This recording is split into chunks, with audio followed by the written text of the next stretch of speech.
Greetings, time explorers. I'm your course cipher, here to launch you into an epic journey through U.S. history. It's early August 2025, and something incredible just happened. The Chronoshar, a mystical artifact, has flared to light. But here's the thing. This isn't just any time travel. The Chronoshar is pulling you back over 400 years to witness the birth of a nation.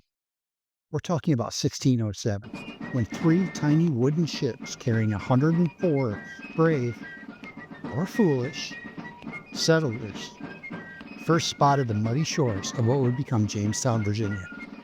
This is Realm 1, Colonial Dawn, where European dreams, Native American realities, and African experiences collide to create something entirely new. Your mission? Navigate the complex world of colonial America. Understand how three different cultures shaped the continent and make it back to 2025 with the knowledge to unlock the next realm. You ready to discover how 13 separate colonies became a foundation of a nation? Before we dive into Jamestown, let's set the full stage. By 1607, North America isn't empty. It's home to over 2 million Native Americans and hundreds of distinct nations. In the Chesapeake region alone, Chief Powhatan rules a confederacy of 30 tribes with 14,000 people. They've been here for thousands of years, developing complex society, trade networks, and agricultural systems. Meanwhile, across the Atlantic, European powers are locked in competition. Spain's been in the Americas since 1492, establishing colonies from Florida to California. France is claiming territory from Canada down the Mississippi River. And now England wants a piece of its pie, not just for gold, but for strategic ports, agricultural wealth, and raw material to fuel their growing empire. But there's a third group whose story is often overlooked in the early colonial narrative: Africans.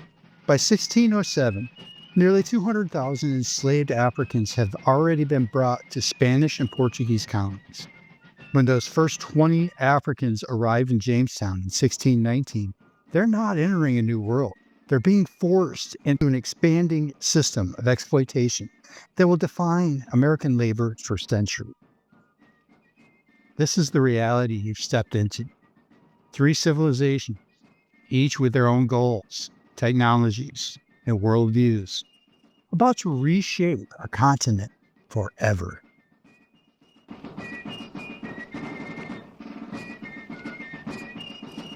Now, let's zoom into the starting point. Jamestown, May 1607. The Virginia Company investors back in London are expecting profit: gold, silver, passage to Asia. What they get is a swampy peninsula, brackish water, and the starving time. Here's what the history books don't always tell you. These 104 settlers aren't farmers or laborers. They're gentlemen, soldiers, and craftsmen expecting to get rich quick. Only 12 are actual laborers.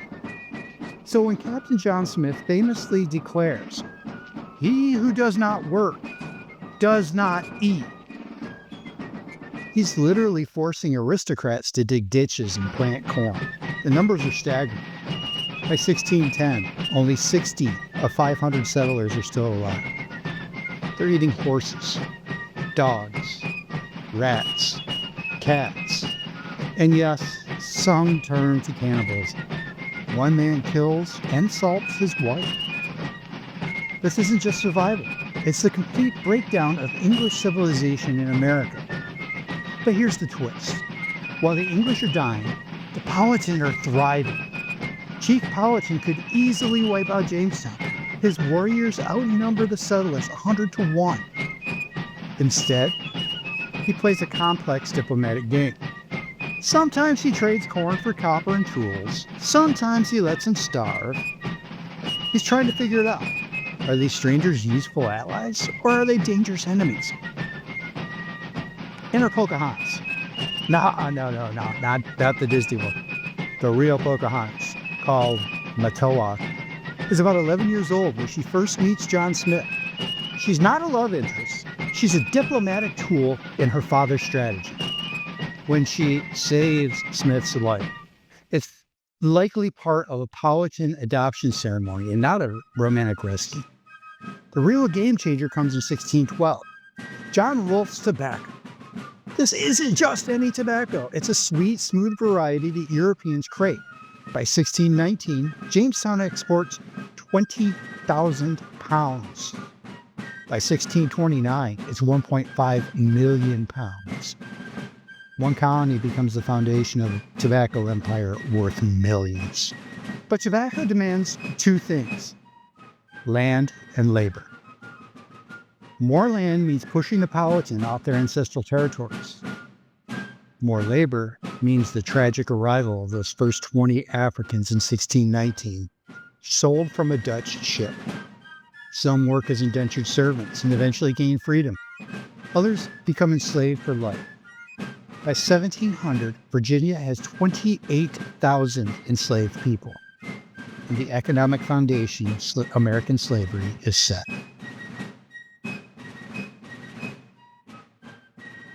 But Jamestown is the beginning of your colonial adventure. By 1620, the Pilgrims landed Plymouth, 102 religious separatists seeking freedom from the Church of England. Unlike Jamestown's profit seekers, these are families planning to stay forever. They created Mayflower Compact, America's first written framework of self-government. Massachusetts Bay in 1630 brings 20,000 Puritans in the Great Migration. They're not just seeking religious freedom. They're building a city upon a hill, a model Christian society. Roger Williams gets kicked out and founds Rhode Island in 1636 with radical ideas about religious tolerance and fair payment to Native Americans for land. The middle colonies become America's first melting pot. New Amsterdam in 1624, under the Dutch, welcomes everyone: Dutch, French, Germans, Jews, free and enslaved Africans. When the English take over in 1664 and rename it New York, they inherit this diversity. William Penn's Pennsylvania in 1681 becomes a Quaker haven for promoting pacifism and fair treatment of Native Americans. The southern colonies develop a distinct identity. Maryland in 1634 becomes a Catholic refuge. The Carolinas in 1663, plantation economies. And finally, in 1732, Georgia comes into the colonial scheme as a buffer against Spanish Florida and fresh start for England's pull. Here's what's crucial. Each colony develops its own relationship with Native Americans. Pennsylvania's Quakers generally maintain peaceful relations. Virginia's tobacco planters wage constant warfare for land. New England's Puritans see Native Americans as obstacle to their divine mission, leading to devastating conflicts like the Pequot War and King Philip's War.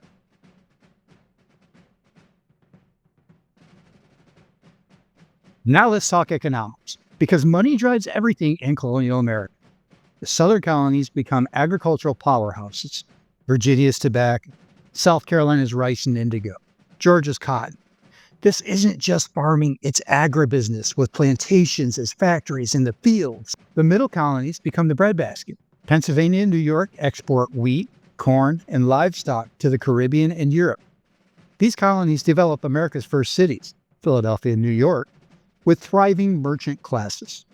New England can't compete in agriculture, so they dominate trade, fishing, and manufacturing.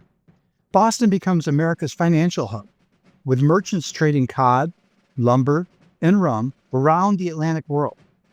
They also become the center of triangular trade, selling rum to West Africa for enslaved people, transporting Africans to the Caribbean for sugar, and bringing sugar back to make more rum.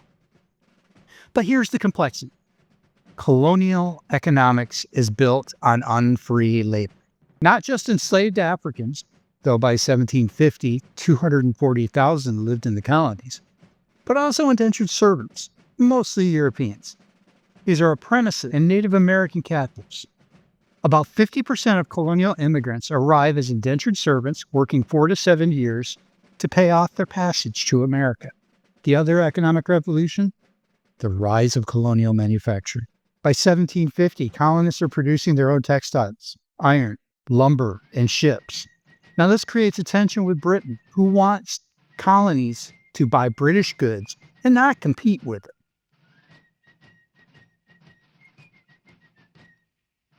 All right, so here's where it gets really interesting. By 1750, people in the colonies are becoming something new: Americans.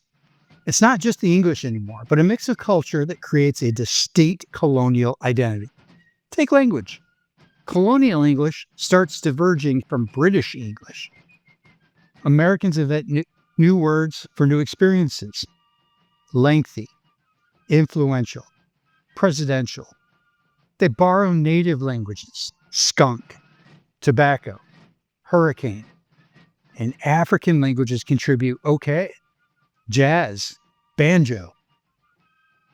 Religion transforms too. The First Great Awakening, the 1730s through the 1740s, sweeps through the colonies, with preachers like George Whitefield drawing crowds of thousands.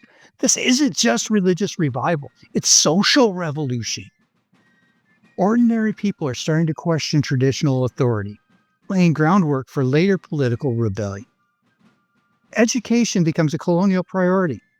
Massachusetts requires towns to establish schools in 1647.